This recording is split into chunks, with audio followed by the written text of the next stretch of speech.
Arfi had been no use to Yossarian as a navigator or as anything else, and Yossarian drove him back from the nose vehemently each time so that they would not clutter up each other's way if they had to scramble suddenly for safety. Once Yossarian had driven him back from the nose, Arfi was free to cower on the floor where Yossarian longed to cower. But he stood bolt upright instead, with his stumpy arms resting comfortably on the backs of the pilots and co-pilots' seats, pipe in hand, making affable small talk to Mick Watt and whoever happened to be co-pilot, and pointing out amusing trivia in the sky to the two men, Jesus, who were too busy to be interested. Mick Watt was too busy responding at the controls to Yossarian's strident instructions, as Yossarian slipped the plane in on the bomb run and then whipped them all away violently around the ravenous pillars of exploding shells with curt, shrill, obscene commands to Mick Watt that were much like the anguished, entreating nightmare yelpings of Hungry Joe in the dark.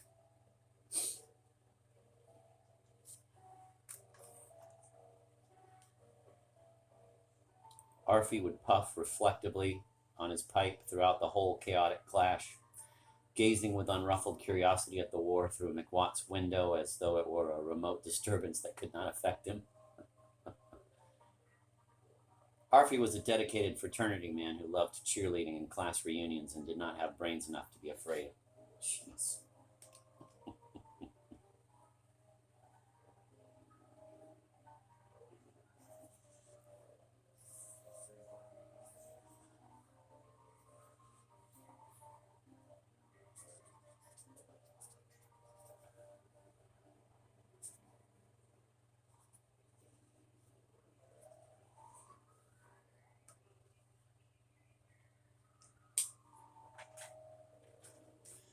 Yossarian did have brains enough, and the only thing that stopped him from abandoning his post under fire and scurrying back through the crawlway like a yellow-bellied rat, was his unwillingness to entrust the evasive action out of the target area to anybody else.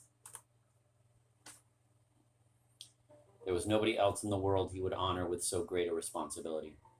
There was nobody else he knew who was as big a coward. Yossarian was the best man in the group at evasive action, but had no idea why.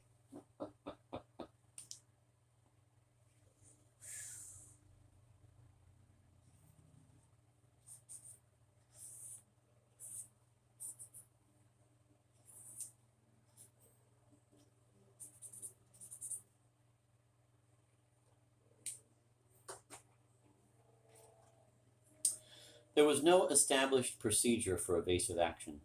All you needed was fear, and Yossarian had plenty of that. More fear than Orr or Hungry Joe, more fear even than Dunbar, who had resigned himself submissively to the idea that he must die someday. Yossarian had not resigned himself to that idea, and he bolted for his life wildly on each mission the instant his bombs were away, hollering hard, hard, hard, hard, you bastard, hard, at Mick Watt, and hating Mick Watt viciously, all the time as though Mick Watt were to blame for their being up there at all, to be rubbed out by strangers, and everybody else in the plane kept off the intercom, except for the pitiful time of the mess on the mission to Avignon, when Dobbs went crazy in midair and began weeping pathetically for help.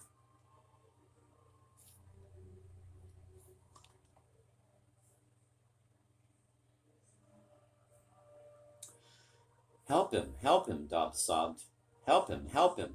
Help who? Help who? Called back Yossarian, once he had plugged his headset back into the intercom system, after it had been jerked out when Dobbs wrested the controls away from Hoople and hurled them all down suddenly into the deafening, paralyzing, horrifying dive which had plastered Yossarian helplessly to the ceiling of the plane by the top of his head, and from which Hoople had rescued them just in time by seizing the controls back from Dobbs and leveling the ship out almost as suddenly right back in the middle of the buffeting layer of cacophonous flak from which they had escaped successfully only a moment before.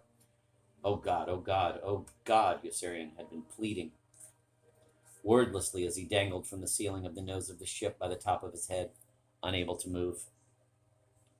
The bombardier, Dobbs answered in a cry when Yossarian spoke. He doesn't answer. Help the bombardier, help the bombardier. I'm the bombardier, Yossarian cried back at him. I'm the bombardier. I'm all right. Then help him, Dobbs begged. Help him. And Snowden lay dying in back.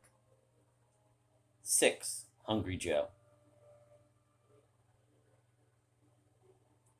Hungry Joe did have 50 missions, but they were no help. He had his bags packed and was waiting again to go home. At night, he had eerie, ear-splitting nightmares that kept everyone in the squadron awake but Hoople, the 15-year-old pilot who had lied about his age to get into the Army and lived with his pet cat in the same tent with Hungry Joe. Hoople was a light sleeper, but claimed he never heard Hungry Joe scream. Hungry Joe was sick. So what? Dr. Nika snarled resentfully. I had it made, I tell you. 50 grand a year I was knocking down. And almost all of it tax-free since I made my customers pay me in cash. I had the strongest trade association in the world backing me up, and look what happened. Just when I was all set to really start stashing it away, they had to manufacture fascism and start a war horrible enough to affect even me. I gotta laugh when I hear someone like Hungry Joe screaming his brains out every night. I really gotta laugh. He's sick? How does he think I feel? Hungry Joe was too firmly embedded in calamities of his own to care how Doc Danica felt. There were the noises, for instance. Small ones enraged him, and he hollered himself hoarse at Arfie for the wet. Sucking sounds he made puffing on his pipe, at Orr for tinkering, at McWatt for the explosive snap he gave each card he turned over when he dealt at blackjack or poker, at Dobbs for letting his teeth chatter as he went blundering clumsily about, bumping into things. Hungry Joe was a throbbing, ragged mass of motile irritability. The steady ticking of a watch in a quiet room crashed like torture against his unshielded brain.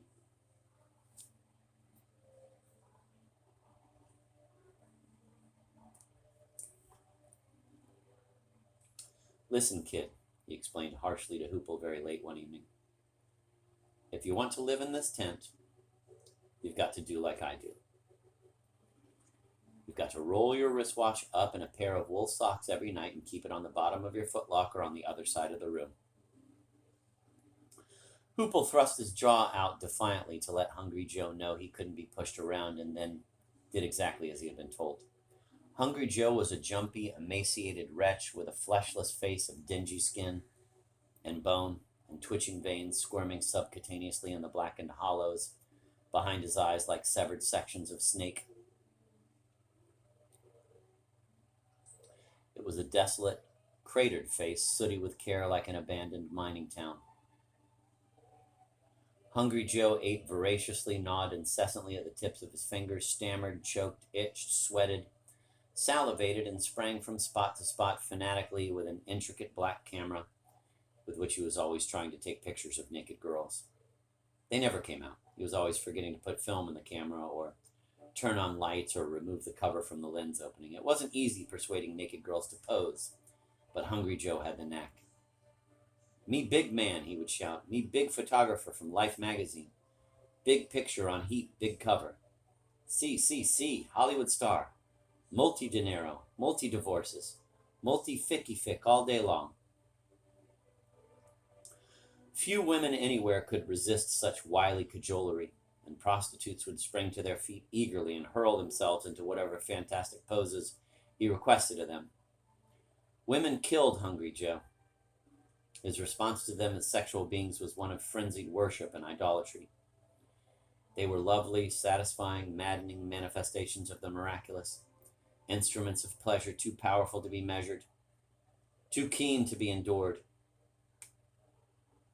and too exquisite to be intended for employment by base, unworthy man. He could interpret their naked presence in his hands only as a cosmic oversight destined to be rectified speedily, and he was driven always to make what carnal use of them he could in the fleeting moment or two he felt he had before someone caught wise and whisked them away.